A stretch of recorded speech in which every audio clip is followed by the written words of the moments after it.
So this is the Tory conference, which was incredibly exciting, because the leader of the Conservative Party, Boris Johnson...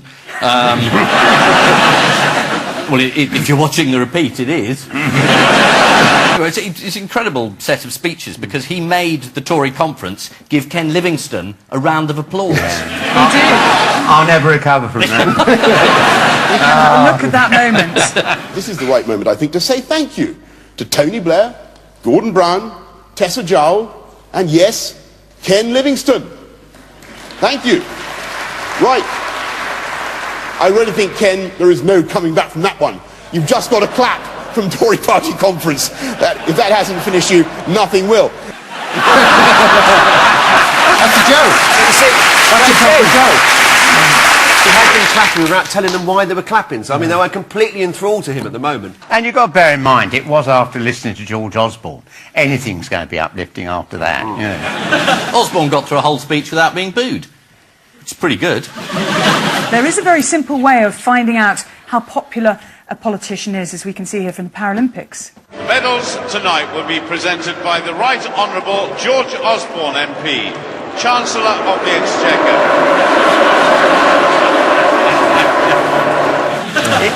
I think it was worth the whole £9 billion.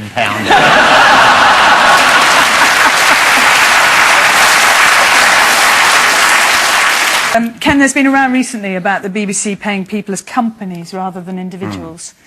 And I've always thought of you as a person and a very individual person, but now I find out you're a company, and respect. Well done. Congratulations. Well, if you want advice about how to run your city, that's what we provide. So you're a company, are you, Ken? That offer advice on running a city? Yeah. With a straight face? Yes. So you didn't set up the company in order to lower your tax rate? I mean, the only way you lower your tax rate is you have some offshore holding, you funnel it all through that. It's in Private Eye's got a column on that every week about it. Yeah, I know how it works. I'm interested in yours. I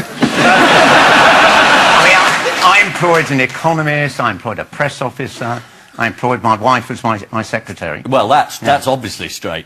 Now, I mean, do you want to spend all your time handing all my emails and letters and... No, but you could. No, I couldn't.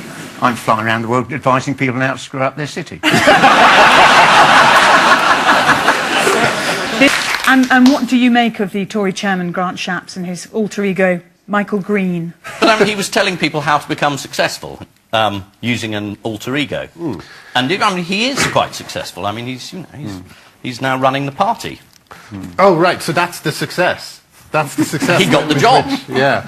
Well, isn't it? I mean, obviously, this will be cut out if it's libelous, but isn't that a... You wouldn't bet on it. Go for it, Graham. Well, what he's doing, isn't that being a con man? No, he's just using another identity. It's like going online and pretending you're a Belgian princess. Hasn't everyone done that? Just me, then. No, I mean, he's using a pseudonym. This is the new Tory chairman, Grant Shapps. He was at the conference, and the indefatigable Michael Crick spotted Shapps and followed him to try and ask him whether the testimonials on his website were from real people. This should be a new Olympic sport. The Advertising Standards Authority, the ASA, are now handling a complaint about how-to corpse testimonials. It's quite possible, of course, these people do exist, since their tributes date from years ago. But Mr. Shapps didn't seem keen today to help find them. What about Corinne Stockheath of Surrey? Doesn't appear to be any Stockheath anywhere in the world. There doesn't appear to be a Stockheath anywhere in the world. Was she genuine? Is Richard Wharton of Tech Tree Option in York genuine? Is Gail M. Richards of the Wollaston Trust? There doesn't appear to be a Wollaston Trust. Is he Michael, everybody is genuine. I'm answering the questions for the essay, and I think that should do the trick. There's not a guilty man, is it? You don't dart about like that if you've got something to hide. Well, he used to be Minister for Housing, so I'm very worried about his sense of rooms. He can't seem to find a toilet.